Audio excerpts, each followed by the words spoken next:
asalaamaaleykum waa Sénégal asalaamaaleykum mbokku internetu IJAD TV mbégte lañ amati ak bànneex daal di ñëw jàkkaarloog yéen ci seen émission le soir de l' actualité le soir de l' actualité nekk émission hebdomadaire boo xam ne yéen a ngi koy am samedi bu nekk à partir de 20h Abdou daal di jàkkaarloog Major Kandji ñu daal di faram-fàccee lépp li nga xam ne mooy actualité politique juridique sociale ba ci people fii ci réew mi ak bitim réew moo tax ñu amati mbégte ak bànneex daal di jàkkaarloog moom Major Kandji fas yéene waxtaan ak moom Major ñu ngi lay nuyu di la ziar. Saa ñu ngi leen di fay di kontaan ci émission bi chaque samedi soir. ñu régaler nos admirateurs quoi par la télé. votre télé. IJAD TV. Et espérons que IJAD TV et espérons que ça va les plaire davantage. Oui tout à fait merci beaucoup ça va plaire vraiment ñu jaar fa nag nañ ziar waa Ziguinchor léegi toujours. waaw ñoom sañuy fans lañ quoi. ñeneen ñu ngi leen di nuyu. Un jour on va venir faire l'émission sur place. Voilà très bien on va venir faire l'émission sur place incha allahu rabi alors Major comme tudd nañ Ziguinchor tudd Casamance dañuy ubbee rek suñu premier point ci démarche yooyu nga xam ne PM di premier ministre daal dina koy démarcher pour la paix revienne définitivement Casamance mu déplacé woon nag ba dans la sous-région en Guinée-Bissau pour te entamer foofu négociation boobu donc yow techniquement nooy gisee démarche yooyu noonu pour la paix en Casamance. voilà xam nga MFDC dafa nekk mouvement boo xam ne dafa yàgg. yàgg boo xam ne quand même man novembre 1982 laa nekk jeune gendarme dem intervention Casamance. ah donc depuis 82. novembre 82 lañ dem. léegi ñu fa commencé dem. mu commencé def ay prémices. ba novembre ba 83. mu commencé am sérieux problème avec la mort des Gadio ñooñu ñëpp am problème. ok donc voilà que c'est un problème boo xam ne ça a beaucoup meurtri les Sénégalais. ça a beaucoup gâté dans la sous-région dans la région sud. et vraiment ça les a désavantagés. nonobstant nag les pertes humaines. yi nga xam ne dañ ko am ci force de sécurité yi. tout corps confondu. comme sur le plan du côté du MFDC. moo tax le règlement de ce conflit. man si je fais l'expertise. et je veux faciliter la résolution de ce conflit comme on le dit parce que conflit bu ñu koy résoudre il y a deux théories. il y a l'approche de résolution des conflits. il y a deux théories la méthodologie violente et la méthodologie douce.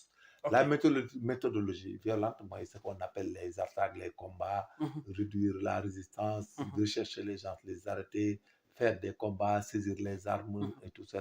De l'autre côté, nous miner aussi de faire la même théorie. Et c'est pas bon. Maintenant, la résolution douce, l'approche de résolution douce, ouais. moi, la médiation, la réconciliation, les compromis et autres. Et puis, comme le disait Sékou Touré, mon aïbok. S'ils ne peuvent pas discuter dans une chambre et avaler des aiguilles, un jour, ils vont être devant le public et avaler des troncs d'arbres. C'est pas possible d'avaler des troncs d'arbres, mais ça devient des problèmes. Et c'est une anecdote. Maintenant, on est arrivé à un point de non-retour. Donc, sama intervention dama koy def d'abord sur deux parties. mooy partie benn bi mooy MFDC. beneen partie bi mooy état bi représenté par Ousmane Sonko. Oui, tout à fait. donc waa MFDC yi. j'avais fait une intervention fii pour wax leen que le moment est venu de se réconcilier. et de renoncer à la violence. comme à l'indépendance. mais ba ma koy wax booba sax li yegseegul. mais yàlla def na mu yegsi. donc nos frères du MFDC. dañ leen di wax ne nous sommes plus à l'époque de dire celui qui a raison il n'a pas raison. lii c'était dit ce n'est pas dit. loolu on s'est dépassé. parce que initiateur mouvement bi pratiquement. ku ci deewul màggat nga ba mu amatoo partition dans cette société. donc le moment là il faut en profiter et savoir que c'est la dernière tentative. parce que pourquoi c'est la dernière tentative. boo xam ne dañ ko war a capter. parce que bu ñu juboo tentative bu état bi présentement li état bi def nii ñu ànd ci vraiment ça sera day nekk seen côté réussite parce que y a ce qu'on appelle les martyrs mais un martyr on n'a pas besoin d'être un martyr parce que quand on parle de martyr c'est parce qu'il y a la létalité il y a la mort on ne souhaite pas d'aller dans des conflits politiques et mourir pour être un martyr mais on ne te citera jamais parfois sax même ils vont arriver au finish pour dire qu'il a fait le con mais il y a des gens yoo xam ne au début il parlait de je donne un exemple au début, les gens parlaient de Thomas Sankara comme un grand martyr. Mais en fin de compte, il y en a qui disent même finalement que c'est lui qui s'est donné la mort parce qu'il a attaqué Massamba Mademba. Donc, c'est comme ça que marche le pays. Au lieu de se faire un martyr, il faut se faire un héros. Comment on devient héros? C'est lorsque nous sommes au combat, voilà, def guerre, va par être vainqueur sur le plan intellectuel, sur le plan psychologique, sur le plan moral, sur le plan comportemental. C'est là où l'on est un héros. Héros dans MFDC, la victoire du MFDC actuellement, et pour être héros dans le MFDC, c'est d'avoir la capacité intellectuelle, la capacité morale et la conscience civique et humaine de venir à la table de négociation et d'accepter le projet de réconciliation et de résolution de ce conflit définitivement. Tout à fait. Et que, pourquoi la raison? Sur le plan politique, c'est logique, parce que c'est un État qui veut la paix, mais sur le plan humain, sur le plan régionaliste, ethnique et autres, ils doivent ça à Ousmane Sonko. Parce qu'il faut qu'on soit clair, ils doivent ça à Ousmane Sonko parce que lui-même, il est meurtri par cet événement. Parce que oui, tout à fait. Voilà, donc il est meurtri par cet événement et c'est pour cela que vous avez vu que sa démarche-là, c'est un électron libre parce qu'il pense qu'il pourra le faire et il doit le faire. Donc il est légitime de le faire, personne ne le conteste. Maintenant, c'est pour cela qu'on demande aux membres du MFDC, avant ça, il ne faut pas oublier que l'histoire retiendra en 2025, en février-mars 2025. Nous sommes allés à l'approche de résolution de ce conflit. Au vu des actes que l'État a posés. Parce que l'acte que l'État a posé est un acte de vouloir résoudre un conflit. Oui, tout à parce que si on parle de sinistre et de nécessité et de besoin, toutes les régions ont les besoins. Mais néanmoins, le président de la République, M. Diomaye, il a débloqué de l'argent pour les permettre de rejoindre leur terroir et de s'installer. Donc, c'est une faveur qui a été faite et c'est un consentement et c'est un investissement humain. C'est l'État du Sénégal qui le fait et qui est une phase lisible sur le plan de l'approche de résolution des conflits. Maintenant, pour la faisabilité, sur le fond, ils n'ont qu'à discuter et d'être d'accord sur le fond. Et rapidement que nous voulons vraiment aller en paix et renoncer définitivement. Et que maintenant, ils posent leurs conditions sans occulter notre ben elle. Parce que c'est là où le bas blesse. Ok. On n'occulte personne. Ok. Qu'est-ce que vous voulez dire en parlant? Du yow fàtte kenn ku nekk Casamance te bokkoon ci conflit. Elle yi dafa bëroon ay elle. Ok. bu elle bu fu mu nekk bu nekk extérieur bu nekk fii yëpp nañ ci boole ñëpp. Parce que xam nga quand il y a des problèmes de conflit armé. Si tu laisses c'est comme si tu laisses un groupuscule, mais ça peut amener des troubles encore et ça nous ramène encore à la violence, à la confusion générale. Donc il ne faut pas que MFDC n'ait que d'une manière intellectuelle et se faire assister et que résolument ils appellent tous leurs hommes, recenser les ba nga xam ne ñëpp xam nañ leen. Ils regardent tout ce qui est armement les concernant. Ils regardent tout ce qui est explosif qui a été posé sur le terrain. Ils recensent tout le monde par leur âge et catégorisent les et tout parce que dafa am benn théorie boo xam ne état bi moo ko war a mettre en place. D'accord parti ak ñoom. boo xam ne moom la ñuy wax DDR. La démobilisation, le désarmement et la réintégration. Et là, c'est une taxonomie qui est établie par le système des Nations Unies et connue. Maintenant, ñoom s'ils lisent l'histoire et ba ñu am la bonne lecture de ce que je dis, ils seront d'accord d'aller en paix et définitivement. Oui. Et que l'État du Sénégal, qui fera l'objet de ma deuxième théorie, va prendre toutes ses responsabilités et respectera le principe de règlement définitif de ce conflit. C'est quoi dire maintenant si je viens à la deuxième phase de règlement de ce conflit par rapport à l'État? Parce que là-bas, on leur demande de s'organiser, de se recenser, de se regrouper avec leur matériel et de ne pas occulter aucune branche et de ne pas accepter des infiltrations quelconques de chasseurs de primes qui ont tout le temps torpillé cette volonté de paix. Maintenant, si on vient du côté de l'État, Ousmane Sonko, le ministre Ousmane Sonko, le Premier ministre, s'il part, il n'a qu'à savoir que lui, il règle l'accord de principe, le cadre juridique du règlement du conflit, avoir l'accord des autres partenaires et que les accords soient signés, pactés et il doit veiller à ce que tout le monde soit mis dans le coup du côté MFDC. Que personne ne soit lésé. Non, que personne ne soit laissé en rade. que tout ce qui est elle ñëw parce que xam nga tu sais en matière de rébellion parfois il y a des électrons libres qui se proclament chef, qui se proclament ceci, cela. Mais c'est pas grave. On prend tout le monde en compte. Il n'a qu'à veiller à ce que tout le monde soit pris en compte par l'État. Maintenant, si tout le monde est pris en compte par l'État et que l'accord de principe a été établi et réussi, il leur demandera ce que j'ai conseillé au MFDC, de se rassembler, de réunir leur armement, leur explosif et de recenser tous les participants et de les catégoriser. Et de dire quelles sont les clauses libératoires de l'accord. Parce qu'il faut qu'on aille en intellectuel et en professionnel.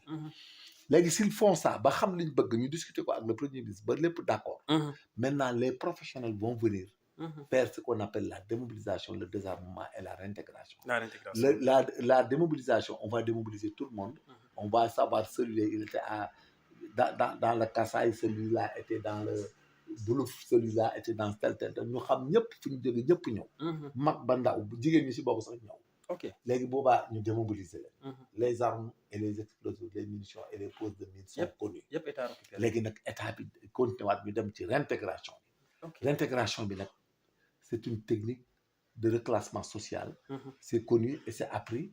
Selon les âges, chacun aura son offre de pérennisation de sa suite, c'est-à-dire limite dund après. Bu dee mag mu am 60 ans, peut-être il aura besoin d'une rente ou bien d'un fonds pour aller faire autre chose. S'il a quelqu'un qui a 50 ans, 55 ans, il n'a pas besoin aussi d'entrer dans quelque chose. Il a besoin de quoi? Quelque chose pour aller travailler et gagner sa vie. Si quelqu'un a 40 ans, moins de 40 ans, peut-être il peut trouver un job où on va les réintégrer afin qu'ils puissent faire une carrière de 20 ans, avoir une pension et c'est terminé. Et que maintenant, nous aussi, en tant que professionnels, qu'on regarde et qu'on cherche des bailleurs de fonds et autres, afin qu'il n'y ait pas de réclamation, des problèmes. C'est-à-dire qu'il faut que ça soit bien préparé, bien ficelé. Réintégrer quelque part, on a des niches où les mettre, parce que nous avons quand même la police de proximité. Et que la police de proximité, on peut avoir là-bas une police de proximité chargée de la sécurisation de la Casamance, qui va travailler avec l'armée, la gendarmerie et la police. Bref, déjà, ce qu'a posé le président de la République a réglé la phase sociale de cette résolution de conflit, c'est-à-dire les milliards qu'il a alloués à la Casamance pour les intégrer. Déjà, c'est réglé. Ce qui reste, c'est la démobilisation, le désarmement et la réintégration, parce que la région a été servie en ce qui concerne des investissements. Et que là, Ousmane Sonko, lui dire que cette affaire-là, nous la maîtrisons trop bien. Tout a été essayé. Qui sont experts là-dedans et Jean Moussa Fall. Oui, il est expert là-dessus avec Jean Ablaye Fall. Ils sont experts dans cette affaire. Donc, non, dañ ko mën xam ko, xam région bi, xam les lieux. C'est-à-dire ça peut être torpillé à tout moment. Je te jure, c'est une banque de vigilance. Dans le major, regarde cette vidéo que je suis en train de faire. Je te jure, c'est une banque de vigilance. Mais ils vont torpiller ce qu'il est en train de faire. C'est moi qui vous le dis. Donc, techniquement, démarche, il faut prendre toutes les garanties et prendre tous les professionnels. Il faut bien le cerner et bien le cadrer et régler directement avec les gens. Il ne faut jamais envoyer certaines personnes dans le débat. Donc, il dit ça quand on dit les détails. Après, c'est un problème de conflit armé. Ça peut fuser à tout azimut. Parce que tu sais, les histoires de conflit armé, c'est grave. Comme je t'ai dit en introduction, si quelqu'un a une arme, des armes autres, il est de l'autre côté, mais il tire la nuit, il fait un braquage, mais tout est foutu en l'air, il y a l'insécurité à zéro. Donc, il y a des gens qui ont été tout le temps ici en train de torpiller, de s'enrichir dans cette affaire. Donc, non, c'est des patrons, des gens qui étaient pris comme des points focaux, ils ont tout le temps torpillé l'affaire. Donc, le Premier ministre, il n'est pas permis d'envoyer des gens quelconques. Il faut le régler avec le ministre de l'Intérieur, les militaires, les gendarmes. Il faut le régler avec ces gens. Politiciens, gouverneurs. Il faut laisser les autres, les informels, hommes d'affaires, politiciens, il faut les laisser. À part ça, peut-être l'évêque de Ziguinchor, les imams et autres. Il faut avoir de la responsabilité dans cette affaire. Parce qu'il faut amener les salissades et autres doivent savoir. Un jour, ça arrive par personne interposée, par les médias et autres. Je vous dis que il n'y avait même pas besoin d'aller en Guinée-Bissau. MFDC, la main qui leur a été tendue. Vraiment, je les exhorte même à ce qu'ils viennent à Ziguinchor, ñu toog. Ils sont sénégalais. Ils ont leurs parents, tout le monde à Ziguinchor et dans la région sud et ailleurs. Ils n'ont pas besoin d'aller en Casamance dans cette affaire, en Guinée-Bissau dans cette affaire. Ils n'ont qu'à venir à Ziguinchor, ñu toog régler ko mu jeex. C'est-à-dire ñu toog entre nous régler ko mu jeex. Et la vie continue et que non. Parce que, imaginez, c'est tellement aberrant. Tu vois des gosses maintenant qui sont devenus de grands fonctionnaires au Sénégal alors que leur papa était dans les maquis. Voilà, mais c'est de l'amalgame, monsieur. Donc, il faut qu'on arrête cette histoire. Donc, la venue de Ousmane Sonko pour faire la médiation sur cette affaire, mais c'est la dernière tentative. Si Ousmane Sonko échoue là, personne ne pourra régler cette affaire. Ah bon? Ah non, je vous le dis, hein. Non, il a des atouts et il a l'argument et la légitimité de le faire. Oui, s'il échoue, personne ne pourra le faire. Parce qu'il n'est pas question qu'il échoue. Même MFDC sax war nañ jomb Ousmane Sonko di échouer. Non, je vous jure là. Donc entre nous quoi, il faut qu'on parte dans le fibre sentimental et de l'appartenance. Comme je l'avais dit, ne ko yéen dem ngeen ba mujj ngeen am ci ay jarbaat ki neveu yu sant Diop Kandji Dramé. Lu ne foofu en Casamance. L'affaire a été une occasion de métissage énorme. Mais même Ousmane Sonko en fait part de ce métissage. Yaayam fu mu dëkk Xombal Ngom. Papam di foofu mu dem fekki leen pourtant mënoon na toog Xombal. waaye mënoon na ko toog. Mais mënoon na fa toog. Il faut que ça soit clair. ñoom ay papam lañ bokkal. Il pouvait les laisser là-bas rester à Xombal. Mais bi mu nekk ci nguur gi ba tey mosoo dégg mu tudd Xombal. ay Ziguinchor dem. Même avant buñ ko doon barricade sonal ko Ziguinchor la doon dem. Mais dem na sax ba yóbbu yaayam Ziguinchor. moo donc cette affaire de MFDC là. Tout à fait. Si lui là il ne règle pas avec le MFDC. Donc on nous dirons tout simplement que le MFDC ne vaut pas la paix. Parce que il n'est pas question qu'il échoue. Parce que lui il est très indiqué pour régler cette affaire quand même. Et il est mieux placé aussi. Oui, il est mieux placé. Donc j'exhorte à nos frères là, ñoom Salif Sadio ak tout le monde, tous ces gens là, d'entrer dans ce conflit et que un jour Salif Sadio rentre à Ziguinchor et les autres rentrent. Lii amul njëriñ te lim yàq dafa bari. Parfois tu vois les panels là dans le TikTok et autres, mais tu vois des gens qu'on parle d'une horde de jeunes, des jeunes sudistes, des jeunes nordistes et tout le monde là qui sont morts là-dedans. En pagaille, leurs propres fils sont morts là-dedans, leurs neveux sont morts là-dedans, et d'autres personnes, et tout le monde en a souffert. Donc c'est une occasion et que je mets en demeure tout le monde pour leur dire que si Ousmane Sonko ne réussit pas à régler ce conflit, personne ne pourra le régler après aussi. La tentative est finie et personne n'aura le courage. duñu amati courage. Et duñ ci dugg parce que yow mënoo ñu def benn affaire mu am. yow nga yàlla suturaal la ba sa doom di premier ministre Sénégal. ba pare ñëw def volonté boobu. Et puis même le président Diomaye li mu def noonu. Ousmane Sonko la ko defal. Oui, tout à fait. Ah non, il faut qu'on soit clair. Tout à fait. Li mu ko def. dafa ko defal Ousmane Sonko. Parce que li mu def ci Casamance. décidé ko. Il l'a fait ci kóllëreem ak Ousmane Sonko. Il faut mu clair ci Ousmane clair ci ñoom. Tout à fait. waaw dafa xam ne moom xeetam ak ay mbokkam am nañ problème boo xam ne métti na trop. mu risqué ko def ko. Il pouvait avoir le critique des autres régions. Attendez, tout à fait. Tout à fait. Mais quand même, comme là-bas, c'est un problème très dur, d'une extrême dureté. Boo xam ne c'est un désordre des déplacements de population haute. Il l'a fait. Loolu nag ñoom moom lañ bëgg def ci ñoom ñu seen xel. muy képp koo xam ne da nga nekkoon ci mouvement wala nga am beneen sentiment. nga ne man nag gor laa kii liñ def ci ñun. mais yëfi gor lañ def ci ñun. te liñ def ci ñun loolu la état mën a def aussi. ci population. Parce que ce que l'État a fait là, mais les autres conflits dans les autres pays là l'ont jamais fait, même dans les pays. Même la France ne l'a pas fait en Corse, en qui là, comment l'appelle-t-on? De l'autre côté là, des autochtones là, en Nouvelle-Calédonie autre. Et puis vous avez vu leurs conditions de vie là. Oui, tout à fait. Même la France ne l'a pas fait, hein. Donc si l'État le fait, loolu delloo njukkal gi mooy xam ne ñii ñu bëgg jàmm lañ te defal nañu loolu. Nonobstant nag la considération que yow say doom ak say yëpp dañoo nekk ay kilifa ci réew bi. ñàkk ànd ak affaire bi approche de résolution bi. toroxal sa xeet la ak say doom parce que da nga leen di toroxal sax en quelque sorte parce que munoo am jarbaat ami doom nangam ñu dem ba nguur googu ñu judd ci affaire ba dem ba nekk ay kilifa ci dëkk bi. nga bëgg a taxaw yow nga taxaw ñoom ñu ñëw di la wutal. paix di la suturaal di la defal teranga nga bañ ci ànd góor nag bu la nit defalee teranga woola ci jàmm bu dee tu es un humain ngay nekk chrétien comme nga nekk athée nekk juif nekk musulman loo mën a doon dana am loo xam ne da ngeen di toog nga ne nag bët bu rusut toog voilà léegi nag lii nañ ko résoudre mu jeex. parce que soo gisee ñoo xam nañ ko résoudre mu jeex. mais mënoo nekk chaque jour. kenn naa la sama papa Casamance lañ ko rey mais dafa rafetul. sama papa Casamance la dee. sama papa Casamance la dee ku ñëw rek ne la mon père était mort dans les conflits mais c'est du n'importe quoi. et puis ñun mooy suñu cat au Sénégal. amuñu benn problème pour ànd seulement affaire MFDC boobu mooy suñu problème. te bis buñ ko dindee rek. ñoom danañ gis yokkute ci zone boobu. boo xam ne dana leen jëriñ. vraiment bu ñu yërëmee population bi yërëm seen xeet yërëm seen i doom yërëm seen i mbokk. mooy on leur demande vraiment de faire la paix avec ces gens-là et définitivement. surtout loolu. alors dañuy toogandi foofu duñu fa génni yaa ngi wax ne depuis 82 demoon nga foofu noonu donc est-ce que mën nga ñu wax rek en quelques minutes. ban guddi wala ban bés moo gën a métti ci situation boobu noonu nga xam ne yow en tant que soldat dund ko. non mais yu metti am na fa parce que je me rappelle du jour bi nga xam ne ñun dañoo alerte fii à 17h ñu rey ñoom Gaajo. ñoom ay soldats. waaye ay gendarme lieutenant gendarmerie mi ngi Yoff ba du 7 mars fa chaque vendredi.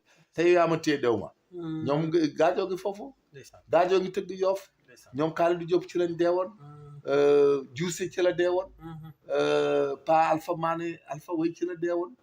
waaye ñooñu xamoon naa leen. dañu attaqué jour boobu. daal leen rey ñun ñu fanaani Ziguinchor keroog 1h du matin yegg nañ parce que ils les ont attaqué vers 17h. biñu demee Jaabir ci benn premier regroupement bi. ñoom il leur tendele woon ak ñoom Serifa Bassène. ñoom ñoo ko organisé woon. ñoo organisé woon réunion bi biñ ñëwee ñoom ñoo daloon seen kaw ñu loolu les avait arrêtés la première fois. c'était en novembre ay 82 du moins 83 biñu leen di jàpp. 83 waaw biñ ñëwee nag. après ñu rey leen ñun ñu fanaan si ñoom. mais ñun ils nous ont attaqué rond-point Ngaye Diaw man j'étais tireur à 52 au rond-point Ngaye Diaw. Ah bon? Premier affrontement bi. man mii di wax ak yow un jour j'étais parti à Djirak pour l'arrestation de Siaka Emba. ànd ak deux éléments du BMS. ah koo xam ne kenn ki bi ngi dëkkoon Thiès. Kader Cissé ci lañ ko reyoon keroog man maa ko yoroon biñ koy rey. ak Ba ñoom ñoo ñu doon woon kër Siaka Emba. y avait le commandant. Nan Fall il est Samba Fall il est fini finalement il est général. man lañ mujj bàyyi man maa manœuvre ak sama peloton bi ñu demee le Siaka Mbala dafa jéggi dugg Guinée Bissau. bi ñuy jël suñu embuscade man oto bi ma toog fi ma toog dañ koo rafal ba mu bënn chaise bi ma toog sax dafa bënn. waaw chaise bi ma toog sax dafa bënn dañ ko rafal ba mu bënn. bi ma wàccee ce jour là. ñu bënn réservoir ma daw mais malheureusement jotoon nañ laal Kader ci dënn bi. mu décédé sur le coup. ñu Naar Seck. il était gendarme il est adjudant chef ñu dagg tendon d'Achille bi dañ ko cheville bi lañ dagg ba tendon d'Achille bi à 2 tiers la dagg. y avait boy bu tuddoon Banel un gendarme qui s'appelait Banel. moom groupe bee ko may chance ci bassin bi mais après même il est décédé par maladie. donc ce jour là ñu ñëw man maa indi Kader Ziguinchor maa ko indi Kader corps maa ko indi Ziguinchor. Naar Seck ma risqué ñu indi ko defal ko évacuer mu dem fële mu ñëw Dakar ñu sauvé ko. donc j'ai été attaqué Boutout centrale Boutout boobu je l'ai sauvé un samedi. dañu attaqué foofu samedi ñuy xeex ñoom ba 1h du matin. donc bref que. il y avait trop de problèmes et il y avait des blessés. il y a Chipiko qui s'appelait Chipiko un gendarme qui s'appelait Chipiko. keroog dañ toj bopp bi foofu bal bi da ko laal ci bopp. et puis Ibra Diop il est major de gendarmerie même il doit aller à la retraite. mais ce jour là Ibra. man maa doon chef bi foofu centrale électrique bi. mais j'avais le renseignement donc j'avais éteint les lumières. sur les sànneel ba jël visé ko mais heureusement mu dal ko ci kaw bopp bi. mu tiim bopp bi ñu wàcc mais ñu teggi leen et puis jaaral leen ci seen serrage bi foofu la dañu am abattoir kii. donc on a trop fait là-bas j'en ai trop fait. et j'ai géré le renseignement pendant longtemps et je connais. mais c'était un événement malheureux parce que parfois quand on faisait des arrestations on prenait des étudiants. yoo xam ne da ngay dégg ci étudiants mais c'était du n'importe quoi. donc cette histoire là. est traumatisante. penser à cet événement là. nous traumatise. comme on dit dans la définition du traumatisme. c'est la pensée récurrente d'un événement terrifiant. donc voilà que. tout le monde sait et tout le monde a fait. gis nga li gars yi def ci Casamance gi di nettali. man def naa ko ñaari yoon. def naa élève gendarme di ci xeex. nekk chef MDR chef de gendarmerie di yor peloton. dem di lu ne laa jàmmarloo ak ñoom foofu. waaw ba taay jàmmarloo naa ñoom lu ne. fekk nañ ma TP fekk nañ ma centrale Boutout bi je l'ai défendu toute une nuit. sinon lañ ko doon lakk. donc voilà yooyu yëpp on l'a fait. donc voilà que soo xamee affaire bi jarul sax di nettali les faits de guerre. mais ñu ngi ko seqaloon. te ñoom ñu nekkoon fa ak ñoom xam nañ ku nekk lim ci def ak loo ci mën. mais c'est pas important là où nous sommes. c'est pas de raconter l'histoire. Tout à fait. Et l'avènement de ce conflit, de l'avènement des personnes qui ont participé à ce conflit, et par rapport à l'événement, quoi. On dit que ce qui est grave entre avènement et événement, c'est l'accent chapeau qui est grave. L'accent grave. Donc la gravité de ça, c'est de faire perdre beaucoup de personnes à cette occasion. Mais bref, en résumé, le temps est arrivé pour arriver à la paix et que tous les atouts sont réunis pour que cette affaire soit définitivement réglée. Et que moi, je dis qu'au MFDC, qu'ils n'ont plus d'arguments parce que ce qui est évident, Ousmane Sonko ne va jamais jouer le jeu pour les tromper et abuser d'eux. Oui, tout à fait. Donc, Lolo, c'est un atout pour eux. Tout ce qu'ils feront avec lui, tout ce qu'ils signeront avec lui, il verra à ce soit réglé et que ça fasse l'objet, par exemple, d'un règlement définitif. Et puis, on n'en parle plus, on part au plan de développement, on développe le tourisme, on met un dispositif de veille très sécurisant. Il faut le faire, hein, sécurisant, pour que de tels événements ne se produisent plus là-bas. Voilà, c'est bon. Mais là, je sais que Réumi Tol n'a pas dit il faut jamais, dans un État, il faut jamais laisser et occulter les compétences pour des sentiments politiques. Le meilleur ni, pour diapler nit, pour l'aider. Mais s'il veut, c'est clair, et je sais, parce que moi, je suis gestionnaire au renseignement en Casamance. Ok. Je géré 8 ans. État-major gendarmerie territoriale. Je dis à Ousmane Sonko, et je défie tout gendarme, tout policier, s'il veut réussir et ne jamais avoir une surprise dans cette affaire, il n'a qu'à s'approcher de Moussa Fall et lui confier cette affaire. Ah bon? Ah bon? Oui. Il ne sait pas ce qu'on a fait et ce qu'on sait faire. Il ne le sait pas. Moussa Fall. S'il ne veut pas avoir de surprise, de trahison et de faille, il n'a qu'à confier cette affaire à Moussa Fall dans la résolution finale. Moi, les DDR, les démobilisations, la réintégration qui supervise tout. Pour moi, il am ben magouille, il am ben faille, il am ben djihja. Te lum ko ci wax lolu la. Le ma lay wax c'est clair li ma wax. Par expérience. Non, mais dama ko vécu ñu ñoo commandé won. Li ma lay wax kay Ablaye Fall mën nako témoigner bu ma la ko waxé. Li ma lay wax lu leer la. Xam nga dañoo dugg ci réew moo xam ne ku nekk fi ne da ngay gàddu sa pendal rek di wax lu la neex di wax. Il y a beaucoup qui parlent ici, savent rien faire. Ils n'ont pas vécu cette guerre. Ils n'ont pas vécu ces événements. Je te jure, les malheurs. S'il y a la moindre faille avec d'autres, billahi, ils vont le torpiller. Tout à fait. Non, c'est vrai. Dañ koy torpiller, malala. Dama xam ni dama ko gérer, dem naa ci terrain de guerre ko et puis moi j'étais au haut commandement de la gendarmerie, ñu gérer là. Je gère le renseignement du MFDC et le dossier MFDC. Tout ce qui se passait là-bas, tout ce qui a été bombardé, nous avons piloté, nous avons renseignement, on savait tout le monde et on connaissait tout le monde. Moussa Fall et Ablaye Fall étaient là-bas, ils ont été les plus expérimentés dans cette affaire de MFDC. Te li ma lay wax ni bu weddee li ma ko wax na ko essayé na dem ak ñeneen xool na continuer dem man la déggoo li ma wax li ma c'est clair et net et je l'atteste.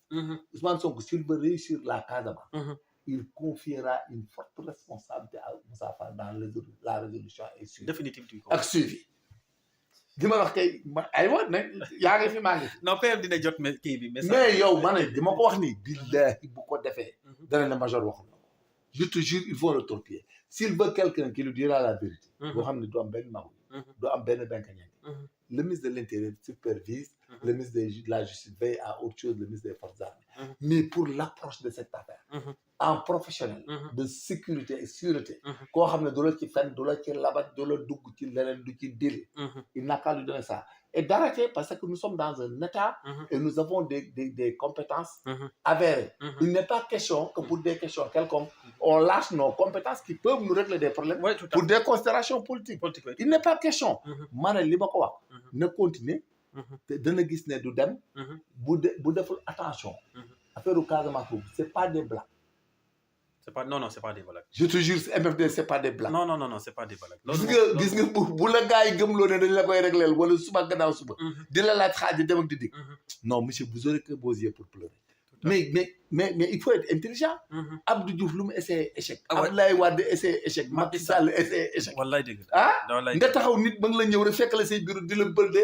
naa la demal Casamance di la Ziguinchor di la mais je vous dis dañ lay bëlde laa la wax. gis nga s'il ne donne pas cette affaire à Moussa Fall il ne s'en sortira pas peut-être. yàlla baax na yàlla na sotti. li ma la wax c'est clair et précis. te lu ma xam nga il pense que nous là Moussa suñu waay la wala non. c'est pas non Moussa Fall j'avais l'avantage et le privilège. moom ñoom Abdoulaye Fall on avait l'avantage et le privilège de les commander en Casamance. Comme on a commandé tant d'autres. ñu en Casamance. mais su ma la waxee ne Moussa Fall ay Abdoulaye Fall. ñoom ñoo mën a aider ce gars-là mu génn ci loolu. parce que je le dis honnêtement parce que on les a commandés. te Abdoulaye Fall mën na wax ne ñun ñoo ko doon commandé te xam na ne li may wax loolu la. parce que xam naa li ñu mën ci Casamance. te ñoo ko gën a maîtriser quiconque. waxuma côté militaire. mais je le jure. côté stratégie. mais stratégie ak gérer affaire. barke Sëñ Fallu. ku ko neex mën na ko jël. mais je le jure. bu dee dafa bëgg a am lu garanti. lu wóor. na def li ma wax. billahi bu ko defut. mën na baax nag. mën na sotti de. mais aussi y a des risques. oui y a des risques oui y a des risques. waaw et on doit apprendre tous les non moyens qu'il faut. on l'appelle paramétrer. il faut paramétrer et sécuriser et s'entourer de toutes les garanties. c'est pas une mince affaire. lu leer laa la wax. non c'est pas une mince affaire. loolu moom waaw te bala mu koy xam. na commencé ba def ci alal def ci lépp di leen seetaan nga xool. gis nga buñ la waxee ce que la cruauté que les gens sont capables d'être auteurs. de kii affaire MFDC bi tu t'en reviens pas. Il y a des gens qui vivent de ça. oui il y en a. Ils vont même payer des gens pour ñu troubler. mais c'était un problème casse-tête là. luñ ci defut amul. mais déggoo ma la bi Ablaye Wade di ñëw fii la ma fekk. man j'étais déjà à l'état-major j'étais Ablaye Wade 2000 la ñëw. waaw mais j'étais man 95 j'étais à l'état-major j'étais yor bagage yi. mais que grand lu ma la jox loolu la. imagine 95. ba 2006. j'étais là-bas di yore affaire yi. ba 2006 j'ai géré l'état-major. et les renseignements dama xam. et puis il y a beaucoup qui sont passés en Casamance. dans cette affaire de MFDC là il y a beaucoup qui sont passés là-bas. Moi j'ai l'audit, je connais les ressources humaines capables sur le côté de nous, chez nous là. Des gens qui maîtrisent cette affaire et qui peuvent aller, qui connaissent les lieux et les hommes. Et qui ont la capacité morale et intellectuelle aussi de régler, de l'accompagner. Parce que c'est lui qui règle le côté juridique et le côté diplomatique. Et le côté état et autres. Mais dans l'application et la faisabilité ak suivi. loolu la wax. dëgg la loolu foo mu am ku ko maîtriser. ma ne laa bu wax fi militaire bu ko wax waxoo dëgg ku ko gën a maîtriser Moussa Fall amul. Abdoulaye Fall ku leen gën a imprégné dans l'approche. xam nga deux parties ñee c'est des partis combattants. guerre ay liés hommes. mais qui c'est quelqu'un qui connaît la psychologie l'organisation les hommes sur le terrain. tout ce qu'ils ont fait et tout. donc ñooñu boo ci adjoindre les gouverneurs. les premiers le ministre de l'Intérieur le ministre de l'armée des forces armées le ministre de la justice. et tout ça ñoom ils sont du côté état. ils n'ont pas le temps d'aller régler ça là-bas. non. dañuy superviser et valider. mais quand tu veux. mën naa ko wax tey fii. lu ma leen wax teel la. te gis nga. c'est de bonne foi. que je le dis. oui tout à fait. et que s'ils me suivent pas. dana am un jour ñu ne nga dégg ngeen vaar ko ne major wax na ko. donc yàlla nañ la dégg tey. li ma la c'est clair de. man dama leen ci wax téere la. yàlla aussi jàpp mais yow aussi war nga engagé wu ci loolu. oui je sais mais dama koy wax rek pour aider la parce que je sais que il n'est pas question qu'on échoue dans cette affaire ah. parce que c'est le moment. et puis xam nga le risque mooy Ousmane Sonko s'il échoue kenn dootu ko mën a régler. oui tout à fait. il faut qu'on soit clair. comme ku yor deret comme moom ak taxawaay bi. waaw ak tout il a tous les atouts pour le régler. il a tous les atouts. waaw s'il l'échoue. mais c'est une catastrophe. c'est fini. il a tous les atouts. te boo xoolee moom engagement bu mu jël. non je sais on sait engagement bi mu jël on le comprend. il en veut. et c'est normal parce que aussi il a deux choses à régler il veut régler côté état et diplomatie et sécurité autre. mais aussi il veut aider même ses parents là pour les amener à la raison. et les aider et que là le président de la République est en train de l'aider sur ça. et là aussi loolu mooy facteur bi nga xam ne c'est un facteur favorisant. pour que le MFDC soit vraiment doux.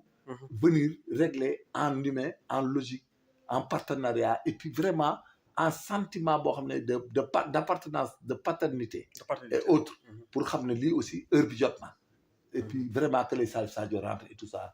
Et puis là-bas, ils seront des héros. C'est mieux d'être des martyrs, de mourir en Casamance, de mourir en Guinée-Bissau et de mourir ailleurs, on t'enterre ailleurs. Et puis ça va suivre toute ta progéniture après.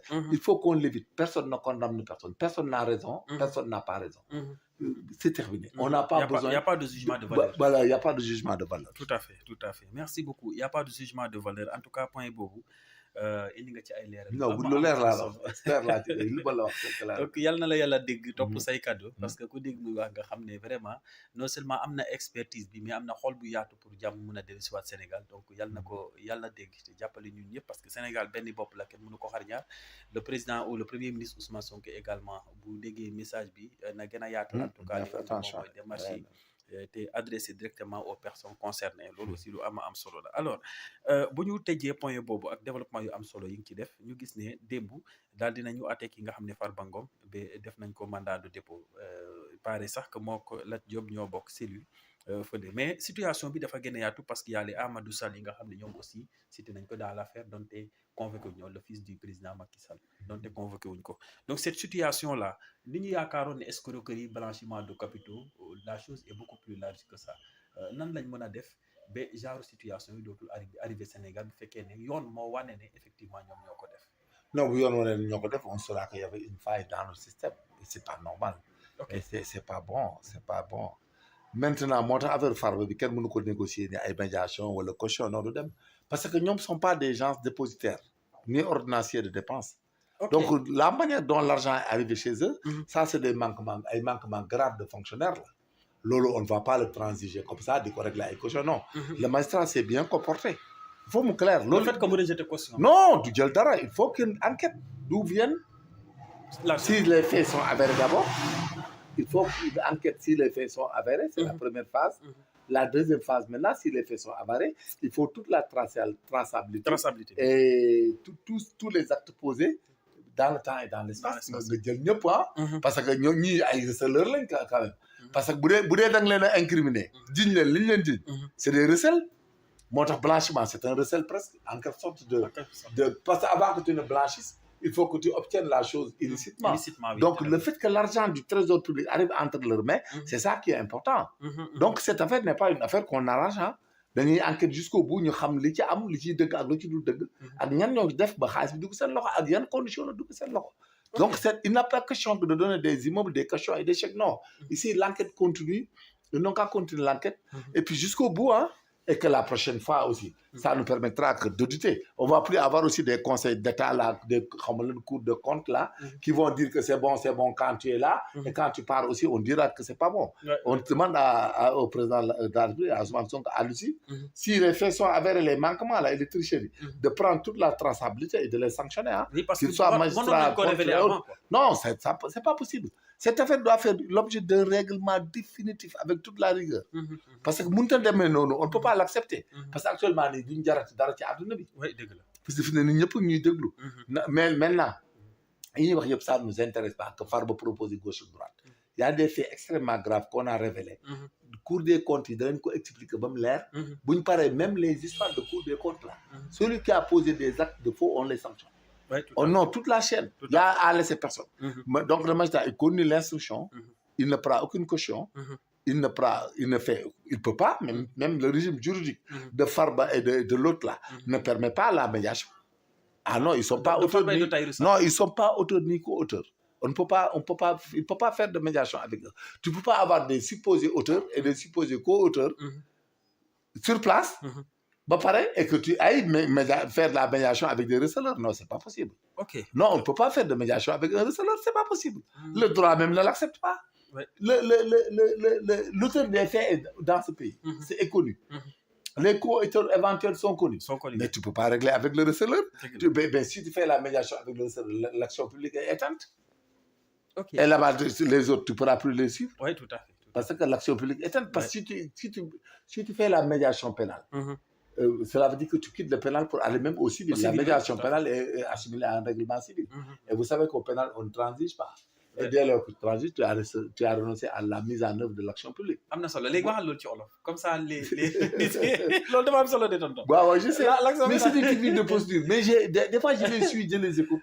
mais je me demande. non ñooy jaxase lu tax technique de posture yi gars yi amuñu ko xam nga mënut a nekk.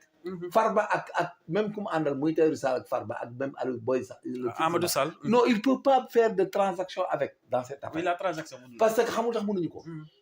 action publique bi mooy action bi nga xam ne moo leen di poursuivre. dëgg la te kooku mënoo ne nit yow da ngaa recédé nag biñ sàcc te nga gis ne sàcc baa ngi à côté jàppoo ko. jàppoo ko jàppale ci sàcc gi. mënut a nekk yow il faut que nga juger. ba pare doog a mën a wax ku nekk li muy fay. te receleur bi moom. le receleur. moom c'est la complicité par postériorité. le recel gars yi dañu fàttali ne ça entre dans la complicité. xam nga la complicité ça vient avant pendant. mais après mais le législateur et la doctrine les Kareka, Garifalo et Lombroso les gens qui sont les grands juristes les doctrinaires de haut niveau ont classé si tu étudies la doctrine le droit pur et dur l'école des positivistes quoi c'est l'école ce qu'on appelle l'école des positivistes tu dis pas recel tu dis la complicité par postériorité et là-bas pourquoi on punit les complices? Parce que c'est le dol, ce qu'on appelle l'intention est supposée. C'est pour la recherche de l'élément moral dans la caution de l'infraction. Tout à fait. Donc voilà que nous nous transiger. Il faut aller jusqu'au bout, jusqu'à prendre les auteurs et les ordonnanciers. Chacun va payer le préjudice qu'il a causé à l'État. C'est comme ça que ça se passera, mais pas à régler avec ces gens. C'est pas mathématique. Donc heureusement que le juge d'instruction là, il est bon. Celui qui a instruit est bon. Parce que du tourné. Mais imagine, bon Dieu, mais l'action publique est à transiger. Le civil ne précède pas le pénal. Parce que s'il précède le pénal, il rend nul et non avenu le pénal. Tout à fait. Et quand on est au civil, on ne retourne pas au pénal. Et quand on renonce au pénal pour revenir au civil, mais on continue au civil. Et la transaction, la médiation pénale haute est une transaction civile. Ok. Donc, le juge a raison. Il a bien fait, il a raison, il est bon, il n'est pas nul. Et puis, il doit aussi sanctionner. Il est fort, il continue. Mu disculper ñoom Farba disculper leen bu dee li ñu def ñoom amuñ ci benn responsabilité. gaa yi leen jaay gaa yi leen jox. ñu jàpp ñooñu bàyyi ñoom Farba ñu dem. seen xaalis lew na leen. tout à fait lew na leen xam nga yow nga jël bâtiment état. lu dee ni état nga jël ko jaay ko Farba. mais Farba est dans ses droits noonu la mel. C'est ce qu'il faut chercher pour Farba. Il ne faut pas que les gens se pressent. Yaakaar ne Farba va non. Farba pour l'instant ak ñoom Tahirou yëpp ils n'ont pas de problème. Ils n'ont pas de problème parce que ñoom ne sont pas des ordonnanciers. Aliou Sall le fils de Macky Sall il peut pas si tu es ministre des Finances et tu dis donne-moi 10 milliards nga jox ko mais c'est ton problème c'est toi qu'on n'arrête pas le jeune. xam nga il faut que wax ji leer cette affaire là. Il faut aller en enquête. Et aller chercher ceux qui ont fait sortir de l'argent et pas Farba ni Tahirou Sarr seulement. ñooñu tu les mets à côté ba xam li xew parce que l'intérêt c'est quoi? C'est de voir où passer les biens de l'État et que comment ça se passer pour que ça ne se passe plus. Ok, voilà, surtout pour que ça ne se passe surtout plus. Donc lui c'est une jurisprudence, c'est une école même. Il faut aller jusqu'au bout. Et l'autre partie aussi de voir comment des magistrats, des gens peuvent dire que c'est bon, et alors que c'était pas bon. Voilà, surtout ça aussi, il faut le régler. Il faut veiller à ça. Parce que c'est extrêmement important. On ne peut pas concevoir parce que détournement est milliard. Non, il faut établir ce que tout le monde cherche. Il faut qu'on soit édifié si le pays était géré de la manière qui a été dénoncée. Est-ce que les gens prenaient l'argent et le faisaient sortir d'une manière inventée, d'une manière indue et frauduleuse. Maintenant nag bu ñu demee ba foofu. léegi nag ci la ñuy xam. comme gis nañu recel bi nañuy seet nag li mu recel fu mu jógee. Là-bas c'est la rétroactivité. C'est-à-dire c'est ce qu'on appelle c'est le retour à l'arrière, à la case de départ. Il faut voir où les fonds sont venus entre les mains, comment les fonds sont venus entre les mains de ces soi-disant hommes d'affaires et qui ont fait le business. C'est ça. Donc tout ça, c'est un non-événement et que le professionnalisme du juge là va régler un problème définitivement. Oui, surtout. En tout cas, et ça sera plaidé et que tous ceux qui ont été auteurs, co-auteurs, complices et receleur, comme le disent sur le langage linéaire là, du code du droit pénal spécial, qui parle de recel. Ouais. C'est le fait par toute personne quand même de détenir des biens émanant d'un crime sans délit. Mais là-bas, la subjectivité de l'élément moral aussi compte parfois, et qu'il faut tenir compte de l'élément moral dans cette affaire. Ah bon? Voilà, chaque fois en recel, il faut recel, en matière de recel, il faut tout le temps veiller sur l'élément moral. Okay. Et le juge même juge la personne sur l'élément moral. Et que là-bas, sur l'élément moral, si l'élément moral, c'est là-bas où on requiert le dol, ce qu'on appelle le dol. Ok. L'intention supposée. C'est vrai. C'est le dol éventuel, on l'appelle le dol éventuel. Le dol éventuel. Ok, tout à fait. En tout cas am na solo mbir mi moom lu Sénégalais yi di xaar rek mooy mu leer te moom amati. parce que diirule ay milliards. voilà di doxantoog ay milliards. voilà di yàq alalu askan wi. maintenant première hypothèse mooy li ma la wax rek faire de sorte que ñu xam ne lii dëgg la. léegi ñu xam ne naka la demee. situer responsabilité yi. juge ko en plus ñëpp gis. Ok, très bien. En tout cas, objectivement, sans farfarlo, sans qui politique. Il le faut. Voilà. Parce que le moment bitol, c'est un moment de règlement définitif de tout ce qui a été anomalie dans notre pays, afin qu'on puisse aller vers le développement, parce qu'actuellement, on risque d'être la risée. Oui, tout à fait. La risée de l'Afrique. Parce que j'ai vu tous les débats dans les autres télé africaines là. Mais les gens se débattent le Sénégal. Hein. Oui, tout à fait. Voilà. Alors, notre situation. Voilà, débattre sur les histoires de rapports, c'est du n'importe quoi. Ceux qui faisaient le rapport sont dans le gouvernement et aujourd'hui ils disent il fallait les interpeller tous. Oui, tout à fait, parce que non, il faut les interpeller. En tout cas, ce qui est sûr, bu fekkoon ne Macky Sall moo fi nekk ba léegi lii am. Non, duñ ko tudd. Donc ñoom dañoo def lu kenn xam. ñoom dañoo war a jàpp ñëpp. Tous ceux qui ont signé les rapports précédents, si les faits sont avérés, on arrête tout le monde. Oui, tout à fait. Parce que ça veut dire que les individus duñ ko waroon defee alors barke démb ñu tegaat par information ne Assane Diouf la direction des investigations criminelles dañoo wàcc këram daal di ko arrêté mu ngi garde à vue. Les raisons nag leeragul mais. leeragul quoi mooy problème bi de on t'interroge. Voilà mais li ñu bëgg a injure bu dee injure la wala dénonciation calomnieuse wala autre il faut que les faits soient établis. Je pense pas que mu wax loo xam ne c'est pas qualifié ni le criminel ni le poignard sine légué. On pas de peine s'il y a ce qui dit n'est pas prévu par le code pénal. Okay. Il faut qu'il soit une infraction au code pénal et que nous au Sénégal il faut qu'on fasse attention. Nous avons l'élément moral, l'élément légal, l'élément moral et l'élément matériel. Et que l'élément matériel peut être exclu dans les cas de tentative et de délit impossible. Et de délit manqué. Mais nous avons une bonne théorie du droit. Donc Assane Diouf day def infraction boo xam ne c'est prévu par le code du droit pénal spécial dans la définition et les éléments constitutifs et le code pénal sénégalais. Parce qu'il ne faut pas qu'on entre dans ce jeu-là d'intimidation du Kidougal police ou de gendarmerie. Pour Assane Diouf, on attend de voir clair. Mais franchement, li mu wax bu dee amul benn infraction, je pense que amul problème. Parquet du ci am problème. Les gens vont le libérer. Même les policiers vont le libérer. Suñ ko laajee li ñu leen signalé, ils peuvent le convoquer bu ñëw, mais après ils vont regarder. Parce que de l'enquête effectuée, il résulte qu'à l'encontre de tel, existe des indices graves concordants de nature à motiver son inculpation pour telle infraction. Fait prévu et repris par les articles nangam. Mais dans son audition, parce que là-bas, day am clé USB pour contenir affaire bi attention. Ah oui. Donc nit doone moo wax lii diffamation de chacun day yóbbaale clé USB bi.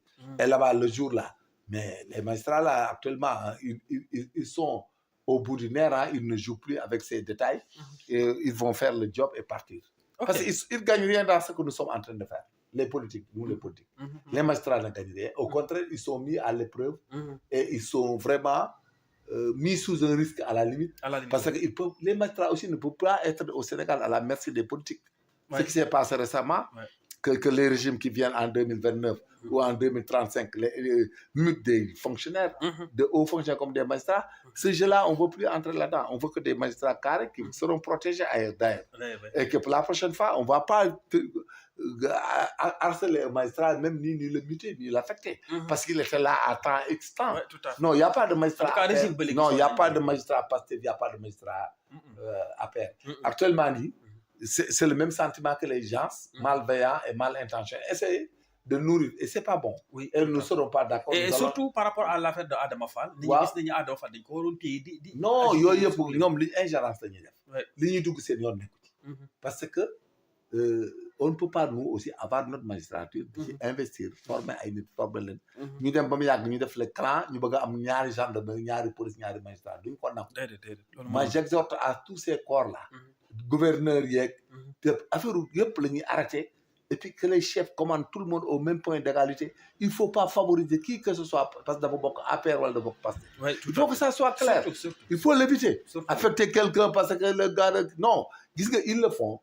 Nous sommes dans un état, nous avons des institutions, il ne faut pas que les nouvelles générations là, nous courent le risque de un jour, comme ce qui se passe en RDC. Ce qui se passe là-bas, là, c'est une gravité. Les policiers, avec 1500, 15 000, mais c'est du n'importe quoi. De tout ça, les Africains, c'est un manque de bienveillance. C'est une dougante, intérêt, jeu d'intérêt.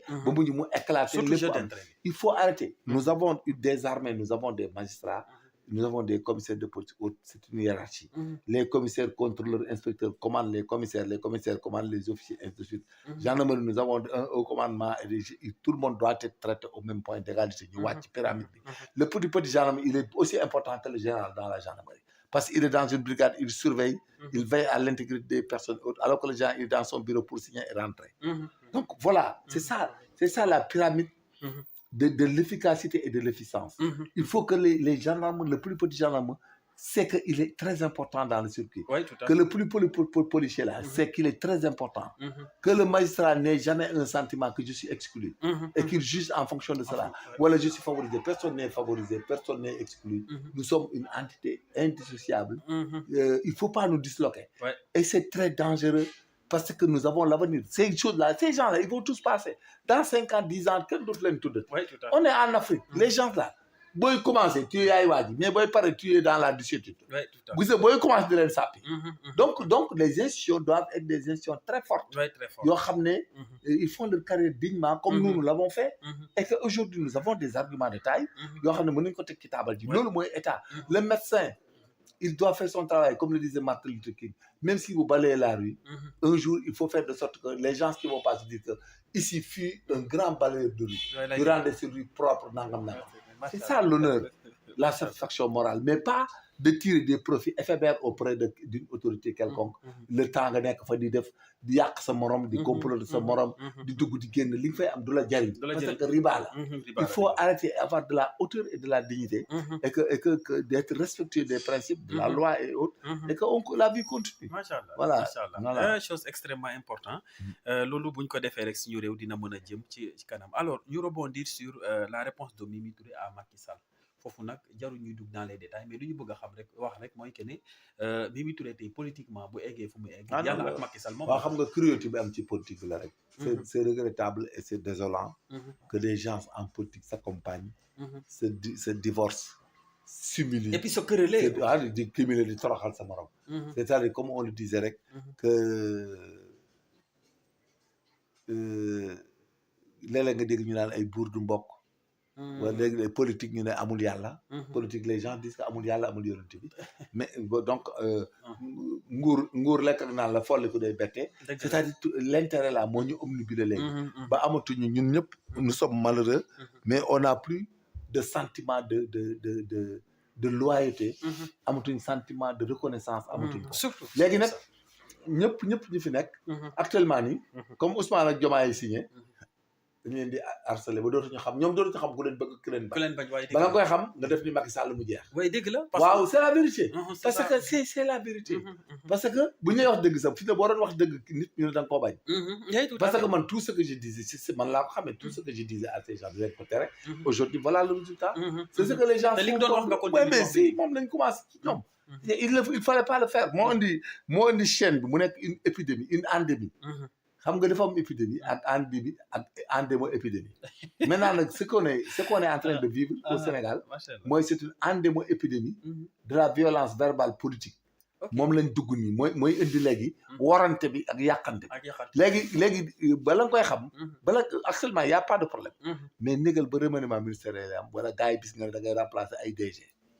foofu la génn non monsieur bis boo remplacé DG mu ñibbi këram toog ñetti weer ñeent. donc da ngay commencé gis gars yi créé ay parti contre toi. luñ la xamal dañ koy wax.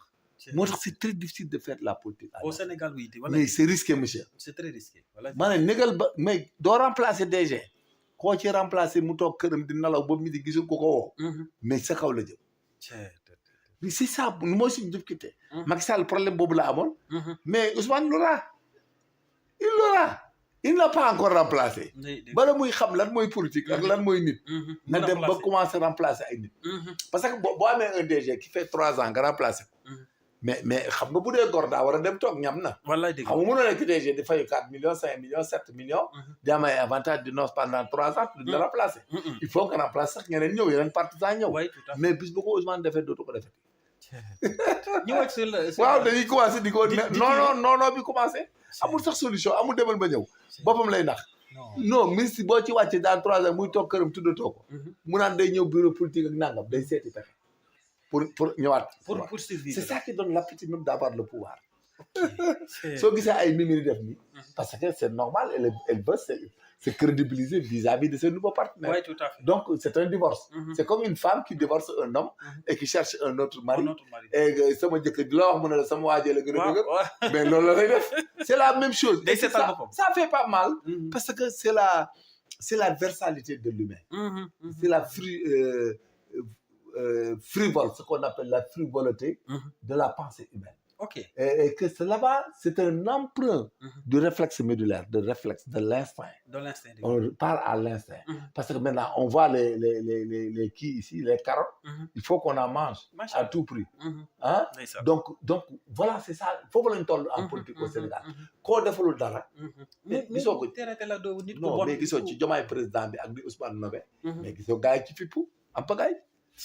Mais qu'est-ce que gars tu fais pour non? C'est vrai, bien sûr. Oui. Et puis ce n'est que prémisse là. Bien sûr. Même prémisse là. Non, prémisse là. Non, n'est là là. Bala ngay xam deug remplacer jot. Bis bo remplacer, bis bo démé le soir remaniement ministériel. Nga dag 5 génné wala 10. Nga dem ci DG yi tok bu yag gaay yi sonalaat la bëgg poste ñom yag ci touche bi. Nga jël DG yi defoon 3 ans remplacer. Mais adieu la paix. Boy woté nga gis ñu dul ñëwati. parce que da ngay dégg ñu ko dootul la defati dara ndax dalaa wàcce du la nometi le ministre ñu ne moom kay moom da ngay jéem a def ni ñoom ça moo tax on a tellement de partis sur que du hasard. Oui, tout à fait. Mer ngeen vengeance politique. mer ngeen mer voilà jeex na tàkk c'est le terme jaratu wuti beneen terme Mimi boppam lay sauver c'est légitime il faut la laisser en paix. waaw Mimi daal gaañ waaw gars yi balal ko rek parce que xamul sax ba muy défendre Macky Sall il l'a défendu. Ouais. léegi nag génn na ci Macky Sall la mu arrangé ko dem na feneen ñi fi mu dem recevoir nañ ko. waaw amul problème.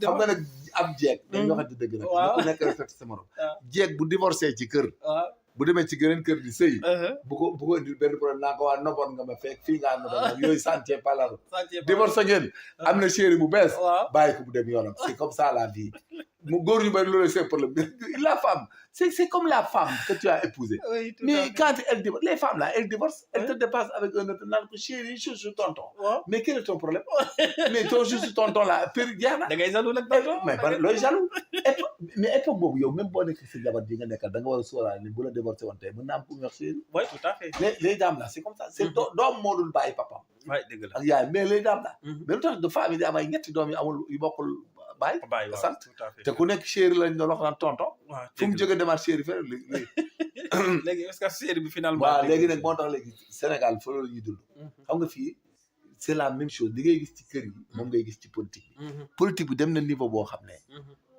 monsieur on ne peut plus se fier à une amitié politique ok Sénégal fa la toll mais yow négal te nii doivent être réticents parce que da ngay ànd ak nit nommé ko lu ne premier ministre de la justice ko mën a bis boo wàccee ni dootoo ko defati lépp lu bon lu ma xam yow Macky Sall gisoo quinquennat bu njëkk bi y avait pas de problème début bi gars yi étaient fidèles Macky nangam ànd ak moom ku nekk fekk fi nga dem mais gis bi mu ñëwee daal def remaniement ministère affaire campagne am na ñoo xam ne nangootuñ koo dégg naan ñun ñu ànd ak moom campagne ba mu gañewaat te yow aussi tu as des ressources humaines politiques. Ouais, tout à fait. Mais il faut que tu fasses quelque chose pour eux.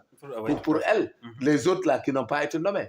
Mais il faut que nommer qu'on ait qu'un. Oui, tout à fait. Mais ça fait bleu aussi. C'est fondamental. C'est fondamental. C'est fondamental. Parce que, en tout cas, c'est compliqué au Sénégal actuellement. Alors, si nous dernier point, nous disons qu'il bonne stratégie, le gouvernement a pour changer la situation économique du pays. Parce qu'actuellement, Réumi maintenant, mais ça sera très compliqué. Parce qu'au Sénégal, un État ne peut pas supporter tout ce qui est social, tout ce dont une population a besoin. Et la population en elle-même doit créer quelque chose. Et puis, pourquoi la population doit créer quelque chose? Par exemple, en ce qui concerne l'autosuffisance alimentaire, l'État ne peut devenir qu'une politique.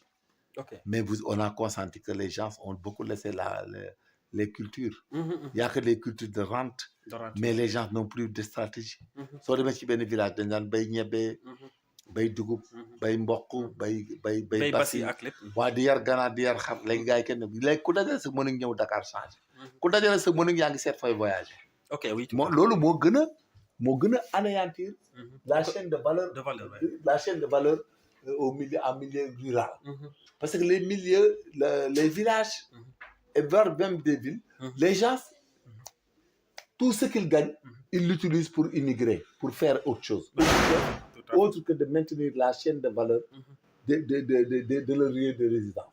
Par exemple, nga nekk daara nekk pël, nekk dara, nga am ay nag am nangam, da nga naan ne jaay yëpp ngay jaay pour voyage. Mais imaginez, c'est ça le danger. Maintenant nag, l'état où nous sommes là où nous sommes, l'État doit faire des startups. C'est l'État même qui crée beaucoup de startups, mais des startups de productivité. Comme les startups de technologie, de l'électronique, de robotique, de nangam, d'accord, mais ça peut rien nous ramener pour nous nourrir. Il faut qu'on fasse des startups de développement agricole, de développement dans la pisciculture, dans le développement de l'élevage, dans le développement de la productivité, ainsi de suite. Pour lutter contre l'insuffisance alimentaire. Mais quant à l'État bi jéem a def naan y a d'autres investissements yoo xam ne ba pare occulter la productivité, ça pose problème. Et puis il faut qu'on aille vers la culture même du coton, même la culture de d'autres de maïs, de mil, de grès, mais et puis même l'arachide là, il faut qu'on arrive à ce que la chaîne de valeur soit gérée par l'État. On achète l'arachide, on transforme, et on consomme, et on vend. On vend, tout à fait. Voilà, il faut y aller. Chose importante. Voilà, et qu'on aille aussi dans le mil et les autres, le sorgho et autres, qu'on arrive à faire des transformations, à faire, comme la Côte d'Ivoire avec la Tchéké. Avec la Tchéké, oui. Voilà. Voilà, bref, quoi, pour être clair. La Côte d'Ivoire avec la Tchéké et le Aloko. Ils ne vivent que de ça. Moi, je donne des Côtes d'Ivoire, même problème. Ils ne vivent que d'Aloko Foutou avec Atchéké. Aloko Foutou Atchéké. Parce que nous n'avons pas développé notre lard, on ne mange pas. Nous cultivons le manioc au lieu de diversifier pour aller à la Tchéké, parce que la Tchéké peut partir avec le poisson, la viande et le poulet. Mais nous ne l'avons pas. Nous n'avons pas tout ça. Nous, pour vous montrer que là où se trouve l'échec du Sénégal, nous n'avons pas développé une culture de rente qu'on peut manger à midi, qu'on mange que le soir. Est-ce qu'il y a une attention? Les poules qui midi sénégalais du Kobaï. Guddi laax cere tout à fait laax cere guddi tout à fait mais bu dee laax añ amul Sénégal déedéet cere midi amul donc ñun benn côté bi te laax guddi bi ak cere guddi bi cere vendredi comme sama kër laax dimanche kese muy 2 jours dans la semaine. Ça veut dire que tout ce qu'on mange les autres jours c'est importé. Loolu mooy échec bi. Il faut qu'on aille vers là où l'on peut ce qu'on mange à midi soit produit chez nous. Qu'on ait une politique culinaire avec l'ITA, jusqu'à ce qu'on cultive le produit de base et jusqu'à le consommer afin de pouvoir lutter contre l'insuffisance alimentaire. Machallah, chose importante. Alors, l'émission tire à sa fin. Bon, li ñuy tàkkatoo mooy loolu, j'attire l'attention du monsieur, le Premier ministre. L'intention est bonne, c'est noble et il est légitime pour le faire. Mais man maa ko jox conseil bi ma ko wax dama leen a xam te man maa géré woon renseignement leer laay wax bu bëggee génn ci affaire Casamance bu dee dama am accord ak yooyu pour suivi il n'a qu'à aller voir Moussa Fall ak Ablaye Fall général yooyu ni dem xool leen man ñoom ñoo ma ëpp grade mais maa leen resoon GT maa son seen chef GT li ma bu bëggee na woo Ablaye Fall woo Moussa Fall wala bu ñu woo Moussa Fall comme Ablaye Fall moo xam mais dama koy wax lu clair. Je le fais rek par de bonne foi et de bonne volonté. Voilà, mais parce que dama xam man. ndax maa leen dañ leen a yoroon. te ñoom xam nañ li may wax. xam naa ne mën nañ ko. te du am faille avec Moussa Fall il y aura jamais de faille. Tout à fait. Jamais de faille, il sera pas trahi, il y aura pas de faux, il y aura pas de mens, de am ay labaj ak fen, do am ay affaire. Parce que aussi gis nga nous sommes dans un état. On ne peut pas se permettre d'anéantir les valeurs intrinsèques de nos ressources humaines pour des considérations éphémères. Oui, il ne faut pas qu'on entre dans ce jeu. Nee naa la Casamance man maa ko wax bu ko ci mel ni Moussa Fall jàppalewul il peut être torpillé à tout moment. kon foo mu def recours. Non, bu ko deful xam. Premier ministre. Waaw, l'essentiel est que on lui a donné les tuyaux. On a parlé à tout le monde pour que les choses partent vite et bien, parce que nous sommes adeptes de ça. Moi, je suis adepte de ça. Et je compte, je veux à ce que ça marche. Et je veux que cette affaire soit définitivement réglée, mais avec de la méthodologie moderne, logique et définitive. Ba nga xam ne dañ ciy génn. ñoom ñu mettre leen là où l'on les met. Et on règle l'affaire. Et qu'un jour, les Salif Sadio déambulent dans les rues de Ziguinchor. Oui, tout à fait. Chose importante. Alors, merci beaucoup. Loolu mooy mot de fin am ñu koy ñaanal rek mu fan ak wér gu yaram parce que ku dégg muy wax nga xam ne xol bu yaatu ak bëgg jàmm dellusiwaat Sénégal moom rek la àndal te ñu koy ñaanal Sénégal yëpp di ñaan jàmm sax Casamance sax Sénégal yëpp te di wax rek ne le premier ministre Ousmane Sonko également démarche yooyu mu def rafet na mais comme lu mu wax rek na ci ànd ak technicité ak stratégie parce que bu ko defulee rek échec mën na am te bu échec amee dootuñ mën a am koo xam ne il est mieux placé que lui pour démarcher la paix en Casamance. Donc ñu nuyu nag suñu kër googu Ziguinchor ñoom madame Niassi sama yaay day Sali Diédhiou ñoom Cheikh Koli ñoom Bala Moussa ñoom Ndeye Marème Aïssatou Siga Diom donc ñoom ñëpp ñu ngi leen di nuyu bu baax a baax la villageoise également maa ngi koy nuyu donc di leen sant di leen gërëm chaque jour ñu ñuy teewlu di remercier bu baax a baax donc ñu ngi leen di remercier di wax rek ne il faut activer la cloche de notification et abonner la chaîne tous les samedis lay am à partir de 20h nous vous remercions et vous souhaitons bonsoir merci.